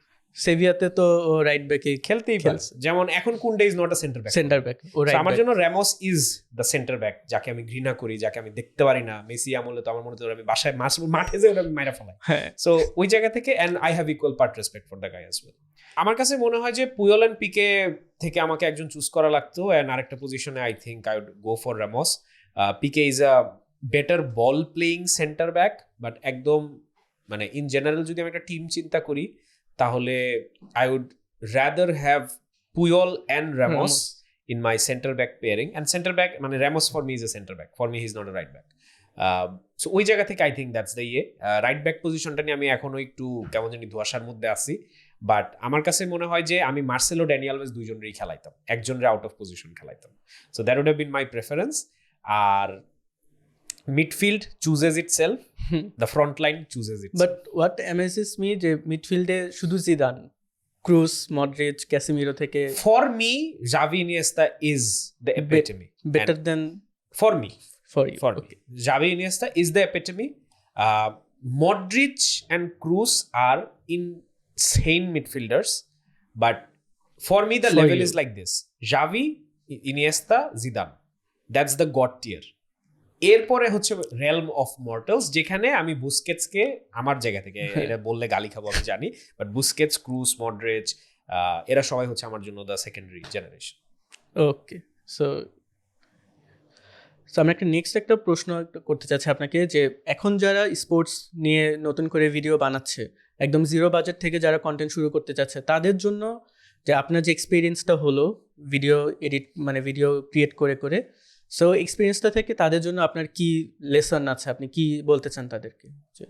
একটু জুম করো প্লিজ, ডোন্ট করেন না। যদি আপনার ইউনিক কিছু সেল করার না থাকে, just do not open a page or a community or group just for the sake of opening it. আপনি সময় নেন, সময় নিয়ে চিন্তা করেন আপনি যে বিষয় নিয়ে কথা বলতে চান, এটা নিয়ে আপনি কি বলতেছেন যেটা আর 10টা জায়গায় বলতেছে না। আপনি যদি কোনো কিছু আঁকতে চান, আপনি এটা কিভাবে করতেছেন যেটা আর কেউ আঁকতে পারতেছে না। আপনি যদি গান গাইতে চান, কিভাবে এটা ডিফারেন্ট, নাচতে চান কিভাবে এটা ডিফারেন্ট, কোনো স্পোর্টস নিয়ে কথা বলতে চাইলে কিভাবে সেটা ডিফারেন্ট। সো আমি সবাইকে এটাই বলি, এই কোয়েশ্চেনটা আমি প্রচুর পাই যে ভাই আই ওয়ান্ট টু স্টার্ট, আমি কি করব। আমি বলবো যে স্টার্ট করেন না, কারণ যখন আপনি চিন্তা করতেছেন স্টার্ট কিভাবে করবেন, তার মানে আপনি জানেন না আপনি কি করতে চান। সো আপনি আগে ডিসাইড করেন যে আপনার প্রোডাক্টটা কি, আপনি অ্যাকচুয়ালি কি বেচতেছেন, in the form of content, in the form of information, in the form of knowledge, in the form of entertainment. Exactly আপনি কি বেচতেছেন। If you have that question এবং আপনার অ্যান্সার যদি আপনাকে স্যাটিসফাই করে যে এইটা আর 10 জন করতেছে না, বা এইটা আমার থেকে ভালো আর 10 জন করতেছে না, দেন ইউ স্টার্ট। অ্যান্ড তখন you will not need to ask me the question যে কিভাবে স্টার্ট করবেন, তখন আপনি জানেন আপনি কিভাবে স্টার্ট করবেন। But unless you have that answer, don't start. Okay ভাইয়া, সো আপনার পেজের কথা যদি বলি, টকিং টিকি টাকা, যে টকিং টিকি টাকার হয়ে আপনার নেক্সট ইয়ারগুলোতে কোন ধরনের কন্টেন্ট করার প্ল্যান আছে? আলাদা কিছু করবেন নাকি জাস্ট এখন যে ম্যাচ রিভিউ বা আগের প্রিভিউ এই ধরনের ভিডিওগুলোতেই সীমাবদ্ধ থাকবে? Very very good question. I think আমি এটা অনেস্টলি বলতেছি, I do not see myself as a content creator. কেন? আমার মনে হয় না আমি কন্টেন্ট বানাই। আমি এখন পর্যন্ত কন্টেন্ট ক্রিয়েশন রেলমটাতে ঢুকি নাই। আমি এখন পর্যন্ত যেটা করতেছি সেটা হচ্ছে আড্ডা। আমার ইচ্ছা in next couple of years, more near ফিউচারে, ইন নেক্সট ইয়ার আমি কন্টেন্ট ক্রিয়েশনে ঢুকবো। সো টকিং টিকি টাকার এখন পর্যন্ত কোনো কন্টেন্ট নাই আমার মতে। It's just your thoughts. It's just my emotion. I will make contents. That's my goal. And the content I want to make, ওইটার জন্য আমার টাকা লাগবে, ওইটার জন্য আমার টিম লাগবে, ওইটার জন্য আমার রিসোর্সেস লাগবে। তখন তো স্পন্সরশিপের ব্যাপারটা, স্পন্সরশিপ আমি চাই না। স্পন্সরশিপ থাকুক না থাকুক, আমি স্পন্সরশিপের উপর ইনফ্যাক্ট ডিপেন্ড করতেও পছন্দ করি না, কারণ ইট tax the creative liberty from me away. এবং অনেক আমার মানুষের কাছে টাকা চাইতে ভালো লাগে না, সহজ হিসাব। So long age I can afford it, নাইলে আমি এতদিনে করে ফেলতাম। বাট আমার ভাই কিছু টাকা দেয়, এটা আমাকে দিয়ে হয় না। সো আমি যখন দেখবো যে আমি কনসিস্টেন্টলি আমার নিজের মুরদে কন্টেন্ট ক্রিয়েট করতে পারবো, এন্ড তারপরে যদি কেউ আসে ভাই আমি আপনার সাথে ট্যাগ অলং করতে ফাইন, বাট আমি ওইটা প্ল্যান করে করবো না যে স্পন্সরশিপ ম্যানেজ আসবে করে দেখে আমি আমি- কন্টেন্ট ক্রিয়েশন, না, আমার নিজের দুই পায়ে আমার দাঁড়াইতে হবে। আমি যে কন্টেন্ট বানাইতে চাই ওইটা আমি আমার মতো করেই বানাইতে চাই। আমি আমার কন্টেন্টের জায়গা থেকে কম্প্রোমাইজ করবো না বিকজ সামওয়ান এসে আমাকে বলছে তোমাকে 2 টাকা দিচ্ছি। আমি পয়েন্টটা বুঝাতে পারতেছি? বুঝতে পারছি ভাইয়া। যেহেতু আমার ওই মুহূর্তে এখনো হয় নাই, আমি এখনো কন্টেন্ট ক্রিয়েশনে নামি নাই, আচ্ছা বাট আমার plan for next year primarily is to roll out the first series of contents from talking tiki taka, যেটা এখনো কেউ দেখে নাই। That's my plan. eagerly waiting to see that. আমিও। ওকে, সো আপনি যে বললেন যে যে প্রোডাক্ট যখন মানে আপনি কন্টেন্ট বানানো শুরু করলেন তখন প্রোডাক্টরা এসে আপনার কাছে বা কেউ এসে আপনাকে বললো যে আমার সাথে কোলাবোরেশন করলে কেমন হয়, তো তখন আপনি কোন ধরনের প্রোডাক্ট বা সার্ভিসকে তখন কনসিডার করবেন? আপনি কি ধরেন মার্কেটে যেসব প্রোডাক্ট অ্যাভেলেবেল আছে মানে সেগুলো থেকেই আপনি কি কনসিডার করবেন, নাকি আপনার ব্র্যান্ডের সাথে বা আপনার টকিং টিকি-টাকার সাথে অ্যালাইন থাকে এমন কাউকে আপনি কনসিডার করবেন? ওকে, আমার দুইটা ফিল্টার আছে। একটা ফিল্টার হচ্ছে এথিক্যাল। ফর এক্সাম্পল, যেহেতু আমি স্পোর্টসে আছি, যেহেতু আমি ফুটবলে আছি, অবভিয়াসলি বুঝতেই পারতেছো যে গ্যাম্বলিং থেকে একটা বিশাল ইন্টারেস্ট আছে, মানে অনেক অফার আসবে, তো ওইটা তো একদম প্রশ্নই আসে না। এন্ড এটা বাংলাদেশের লিগ্যাল জায়গা থেকে না, এটা আমার এথিক্যাল গ্রাউন্ডে কোনোভাবেই সম্ভব না। সো আমার ফার্স্ট ফিল্টার হচ্ছে যখনই কোনো কোলাবোরেশনের অপরচুনিটি আসে, ethically is it right? For example ধরো, if you are selling me a product যেটা বলতেছে কাউকে যে কথার কথা তুমি মোটা তাজা লম্বা হয়ে যাবা, there is no scientific backing behind it, ওইটা আমি অবভিয়াসলি সেল করতে পারবো না। বাচ্চাদের প্রোডাক্ট যে এটা ইজ ডিজাইন ফর কিডস, আমি 100 বার ব্যাকগ্রাউন্ড চেক করবো, মানে যেই জায়গাগুলো সেন্সিটিভ, যেখানে ধরো এথিক্যাল মোরাল ডিলেমা আসতে পারে। শ্যাম্পু আমি তোমার বেচতেই পারি, তোমার চুল পড়ে গেল না কি হলো, এটা আমার খুব বেশি আসবে যাবে না, তুমি তোমার ডিসিশন মেক করছো। আমার ক্লায়েন্ট বলছে যে দেখো এটা আপনি বললেন যে চুল পড়া কমে যাবে, তুমি আমার কথা বিশেষ করে কিনছো, এরপর চুল পড়া কমে নাই, ভাই ওদের দায়িত্ব। ওরা আমাকে মেডিকেল রিপোর্ট দেখাইছে যে ভাই এটার বেসিস আমরা বলতেছি চুল পড়া কমে। বুঝতে পারছি। বাট একটা বাচ্চার দুধ, কথার কথা বলতেছি আমি, ধরো যে একটা বাচ্চার দুধ, ওইটা যদি ব্যাকফায়ার করে বাচ্চার উপর ইমপ্লিকেশন আছে। আমি পয়েন্টটা বুঝাতে পারতেছি? ওইটা একটা ফিল্টার, আমি জাস্ট এক্সাম্পল দিয়ে বললাম যে this is one of the primary filters, ethical জিনিস, এথিক্যাল জায়গা থেকে, এবং এটা কারো কোনো ড্যামেজিং কিছু করতেছে কিনা, যদি না করে দেন আই এম ফাইন। আর সেকেন্ডারি হচ্ছে ব্র্যান্ড ফিট। আজকের দিনে এসে you can fit it anyhow you like, there are ways to do that. হ্যাঁ, বাট এর থেকে মোর ইম্পর্টেন্ট ফিল্টারটা যেটা, is it hampering my content, that's more important. If it is intruding, ধরো আমি একটা কন্টেন্টে ব্র্যান্ডের পার্টটা ঢুকানোর ফলে দ্য কন্টেন্ট হ্যাজ চেঞ্জড। আমি একটা এক্সাম্পল দিই, যে ধরো আলী হাসান, সো ওনার ইনিশিয়াল গানগুলো আমার খুব মজা লাগতো, দেন কয়েকটা উনি তারপরে হয়ে গেল ওনার গান মানেই হচ্ছে কোলাবোরেশন সবার সাথে, মানে উনি গান বানাবে যদি কোনো ব্র্যান্ড টাকা দেয়, সো ব্র্যান্ড টাকা দিচ্ছে মানে ওই ব্র্যান্ডটার গান হচ্ছে। পয়েন্টটা বুঝো যে উনি ফার্স্ট যেই ব্যবসায় পরিস্থিতি is the first thing that went viral, right? Again this is my personal opinion, এটা আমি কোনো জাজমেন্ট কল দিচ্ছি না, জাস্ট অডিয়েন্স পার্সপেক্টিভ থেকে বলতেছি যে ওনার প্রথম গানটা শুনে আমার এত মজা লাগছে যে আইসালা এরকম লিঙ্গতে মজা করে যোগ করে একটা গান গাচ্ছে। দেন আরেকটা সোনার বাংলাদেশ গাইলো, that was also very nice. Then একটা গান এলো, আচ্ছা ঠিক আছে, খুব স্মার্টলি নগদ কিছু জিনিস ঢুকাইছিল, দেখে মজা লাগছে, আচ্ছা ঠিক আছে আমি বুঝছি যেটা ব্র্যান্ডেড, বাট আমাকে গানটা শোনা থেকে ভিতর মানে আলাদা রাখতে পারেন। দেন প্রাণের সাথে একটা করলো, দেন ওইটার সাথে একটা করলো, দেন এটার সাথে একটা করলো। যখন ওই প্যাটার্নটা শুরু হয়ে গেল আমি বুঝলাম যে ও আসলে আর গান বানাচ্ছে না, ও অ্যাড বানাচ্ছে। সো 4 মিনিট ধরে ওর অ্যাড শোনার আমার দরকার নেই, আমি 4 মিনিট ধরে ওর গান শুনতাম খুব মনোযোগ দিয়ে, কিন্তু এখন 4 মিনিট ধরে আমি ওর অ্যাড শুনতেছি। আমি পয়েন্টটা বুঝাইতে পারছি? বুঝতে পারছি। এবং ওকে আমি দেখি হচ্ছে ওর গানের জন্য, ওর লিরিক্সের জন্য, ওর এক্সপ্রেশনের জন্য, আমি অ্যাড দেখার জন্য ওর গান শুনি না। সো যখন ওর গানটা অ্যাড হয়ে গেছে তখন হি লস্ট ইটস মার্কেট। যতদিন পর্যন্ত ওর গানটা গান ছিল ওইখানে ব্র্যান্ড হালকা করে চিপা দিয়ে হয়তো ঢুকছে, but the moment your content turns into ad, that is the moment you as a content creator have failed. তো এই ধরনের প্রোডাক্ট আসলে আপনি তাদের সাথে কোলাবোরেশনে যাবেন না। এগেন প্রোডাক্ট ইস্যু না, it's the way they want the things to be ডান।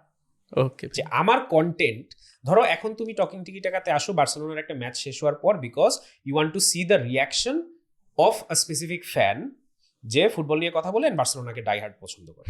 এখন তুমি এসে দেখলা যে আমি ভিডিওর মধ্যে 10 মিনিট ধরে তোমাকে শ্যাম্পু বেচতেছি, তুমি শ্যাম্পু কিনতে আমার কাছে আসো, হ্যাঁ শ্যাম্পুর একটা পোর্শন আমি কি জাস্ট তোমাকে বলে দিতে পারি, বাট ওটাও রেলেভেন্স থাকতে হবে। সো আমার কন্টেন্টের যাতে হ্যাম্পার না হয়, দ্যাটস দ্য মেইন ইয়ে আর কি।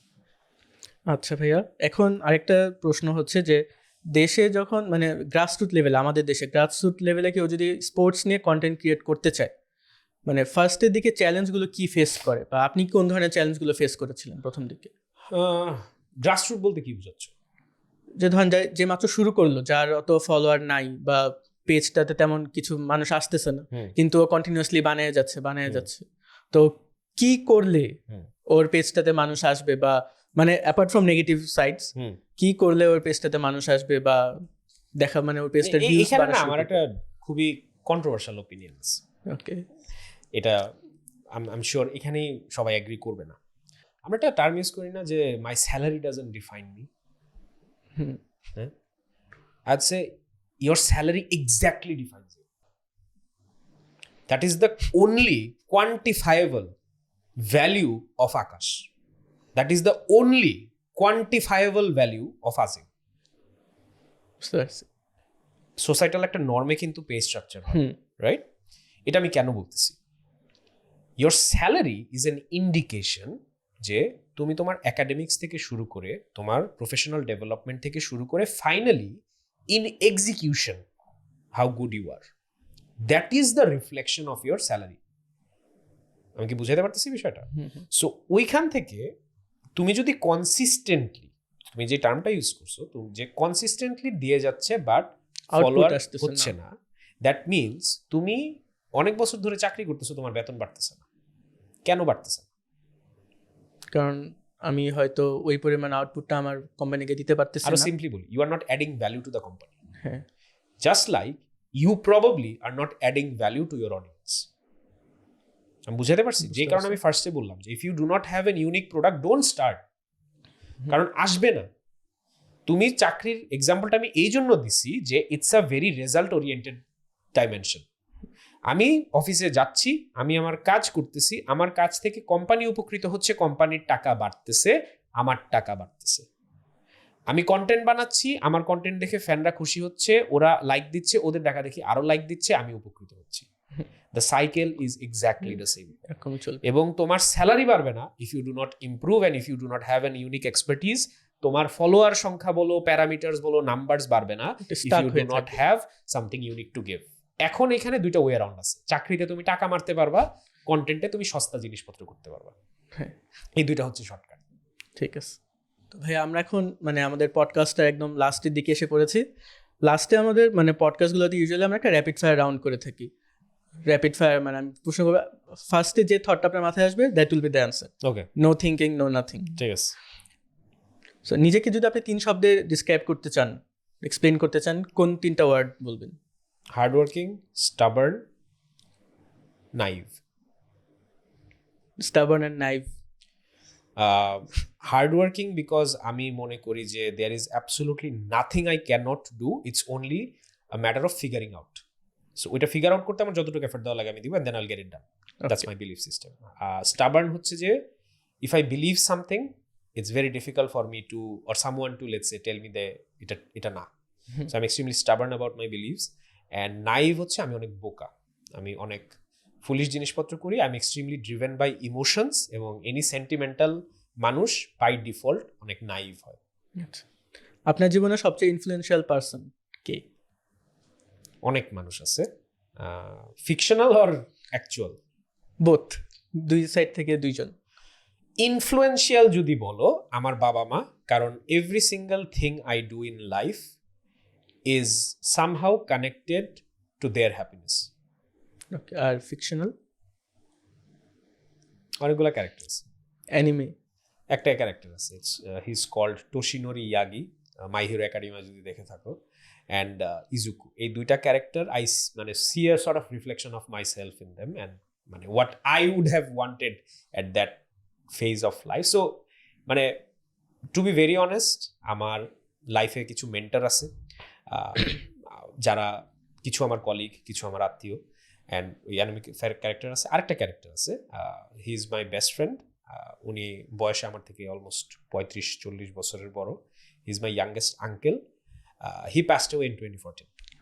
So he was the only person যে আমার কাছে মনে হয়েছে in this entire world understood me. So apart from him বাকি আরো যা যা বলছি, but the answer would have been him if he was alive. Okay, আজকে যদি আপনি নতুন একটা স্কিল শিখতে পারতেন, কোনটা শিখতেন, কি শিখতেন? শখের জায়গা থেকে যদি বলো, আমি বলবো যে music. I would have loved, মানে if not the brand strategies and football enthusiast Azim, I would have chosen to be a musician. Okay, community building video নাকি কোনো একটা ভাইরাল কন্টেন্টের টপিকের উপর ভিডিও, কোনটা আপনি চুজ করবেন? Going viral is the worst thing that can happen to a creator. So It's community about building. consistent communication for a specific community. YouTube, TikTok নাকি অন্য কোনো সোশ্যাল মিডিয়া প্ল্যাটফর্ম, আপনি কোনটাতে নেক্সট এক ইয়ার বেশি ফোকাস দেবেন? YouTube. এমন একটা ইন্সপায়ারিং স্টোরি বলেন যা এখন আপনি ভুলে যাননি বা যেটা আপনাকে অনেক বেশি মুভ করেছে নিজের পার্সোনাল লাইফ। ইন্সপায়ারিং আমাকে ইউনিভার্সিটির লাইফে আমি ক্লাবিং করতাম, সো আমি একটা ক্লাবের প্রেসিডেন্ট ছিলাম। সো একটা ইভেন্ট নামানোর পর আমার ক্লাবের যে মডারেটর প্লাস আমাদের সিনিয়র প্রফেসর, উনি এসে বলছিল আমাকে যে আজিম মেসির মতো, ও খেলা শুরু থেকে শেষ পর্যন্ত সেম দমে খেলে। সো ইভেন্টটা শেষ হওয়ার পর that was the compliment he gave and that stuck with me. Okay, so nice. আর সবচেয়ে মেমোরেবল ফুটবল মোমেন্ট, একটা ভালো দিক থেকে আর একটা একটু স্যাডনেসের দিক থেকে? I think nothing beats watching Barcelona in front of me beating Real Madrid 5-2. So I was in the stadium on that day, last Super Copa যে ম্যাচটা ছিল। সো ফার্স্টে যখন এমবাপে গোলটা দেয়, আমি লিটারালি নিজেকে বুঝাচ্ছিলাম যে Azim, you are watching a goddamn El Clasico in front of you, be happy. তোমার মাদ্রিদকে হারানো লাগবে না, হারছো কোনো সমস্যা নাই, দেখতেছো লামিন দৌড়াচ্ছে, এমবাপে দৌড়াচ্ছে, ভিনি দৌড়াচ্ছে, এটা নিয়ে খুশি থাকো। And then we scored 4 goals. And then we scored another. And then একটা রেড কার্ড হয়। But that was the biggest moment. আর আপসেটের জায়গাটা আমার জন্য সবচাইতে বেশি ইমোশনালি স্কারিং ছিল দুইটা ম্যাচ। একটা ছিল ফ্রান্স ব্রাজিল 2006, কজ বাচ্চা ছিলাম, অসম্ভব খারাপ লাগছে। আমার কথা হলো 2002 জিতছি, আমরা কেন 6 জিতবো না? এটা তো ঠিক না। সো ওই রকম একটা লজিক অপারেট করতেছিলাম। আর সারপ্রাইজিংলি বার্সেলোনার জায়গা থেকে চেলসির সাথে 2012 ডিফিটটা, এটা আমি মানতে পারি, টরেসের গোলটা, এটা আমি একদমই মানতে পারি না, because that team was destined to win the Champions League again. So ওইটা আমি একদমই বলতে পারি না। আর 2 গুলো আমার কিছু যায় আসে। লাস্ট একটা প্রশ্ন যেটা উত্তর জানা কথা, মেসি না রোনালদো? জাস্ট একটু ইন্টারেস্টিং করার জন্য রোনালদো বলা যায় না? না, it's for me, it has always been Messi, it will always be Messi, and it's not just Messi or Ronaldo, it's Messi versus no one. Okay, for me again it's your opinion. Yeah. Okay ভাইয়া, so thank you everyone আমাদের সাথে এতক্ষণ থাকার জন্য। আর আজিম ভাইয়াকেও ধন্যবাদ আমাদেরকে সময় দেওয়ার জন্য আজকে। ভাই, আপনি যদি লাস্ট কিছু বলতে চান আমাদের অডিয়েন্সকে। ফার্স্ট অফ অল, অনেক মজার একটা আড্ডা হয়েছে, খুবই ক্যাজুয়াল এবং খুবই অনেক মানে ইনসাইডার ইনফরমেশন দিয়ে দিচ্ছি। So it was a privilege. I always love to talk about football, talk about life, and thank you so much for having me. It was a great time. It was a great time for us too ভাইয়া, thank you so much. So আমাদের next পডকাস্টগুলোতে আপনারা কাকে দেখতে চান আমাদেরকে comment করে জানাতে পারেন। ততদিনের জন্য ধন্যবাদ। আসসালামু আলাইকুম।